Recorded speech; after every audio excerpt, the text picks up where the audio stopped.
আসসালামু আলাইকুম, শুভ সন্ধ্যা। নিশ্চয়ই সবাই ভালো আছেন। আলহামদুলিল্লাহ আমিও ভালো আছি।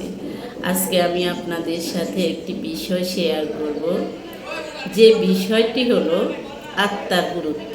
আত্মার গুরুত্ব বলতে রূহ এর গুরুত্ব।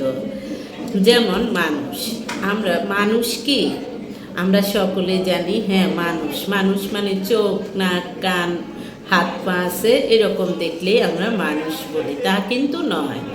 যদি তাই হয়ে থাকে, তাহলে যখন মানুষ মারা যায় তখনও তো হাত পা, চোখ, কান সব কিছুই আছে। তখন আপনি তাকে মানুষ না বলে লাশ বলেন কেন, মুর্দা বলেন কেন? তার মানে মানুষ মানে হলো এই যে বাহ্যিক দেহটা প্লাস রূহটা থাকলে তখনই হবে মানুষ। শুধুমাত্র দেহ শুধুমাত্র দেখা যায় যে হাত পা, নাক, কান, চোখ থাকলে আপনি তাকে মানুষ বলতে পারবেন না।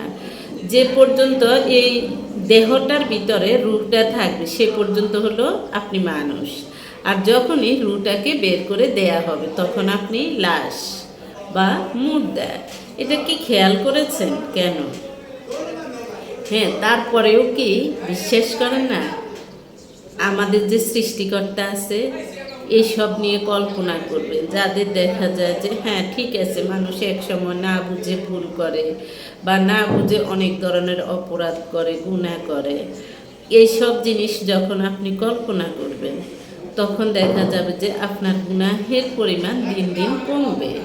আপনি কি দেখেছেন এই যে মানুষ কি থেকে সৃষ্টি হয়? ভ্রূণ কোথায়, কি কিসের থেকে সৃষ্টি হয়, তারপর কিভাবে দেখা যায় যে একবার মায়ের পেটে গ্রো হয়, তারপর কিভাবে এই বাচ্চা প্রসব হয়, তারপরে হলো কিভাবে ভ্রূণ সৃষ্টি হয়, কিভাবে তারপরে বড় হতে থাকে আস্তে আস্তে। তারপরে একদিন প্রয়োজন সময় ফুরিয়ে গেলে সেটা আমি, আপনি বা বিশ্বের কেউ জানে না। এমনকি যত বিজ্ঞানী, যত জ্ঞানী কেউ বলতে পারবে না। শুধু একমাত্র আল্লাহ জানে কাকে কখন দুনিয়া থেকে ছেড়ে যেতে হবে। তারপরেও কি আমরা বিশ্বাস করতে পারি না আমাদের যে সৃষ্টিকর্তা বিরাজমান, আমাদের ভালো করবে কে? আল্লাহ। খারাপ করবে কে? আল্লাহ।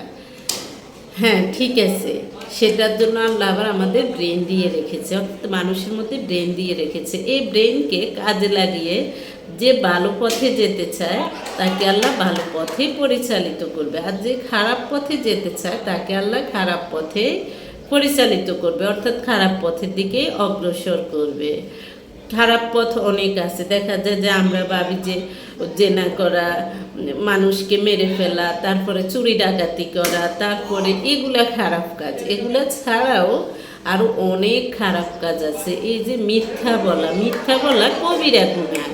আল্লাহ বলেছেন জেনার গুনাহ মাফ করবেন, কিন্তু এই গীবতের গুনাহ মাফ করবেন না। গীবত, তারপরে হলো আপনি দেখা যায় যে মানুষকে মিথ্যা অপবাদ দিয়ে আপনি অপদস্থ করতে চেয়েছেন। হ্যাঁ, আপনার দেখা যায় যে কোনো একটা পরিকল্পনা আছে। এইসব আল্লাহ কখনো ক্ষমা করবে না।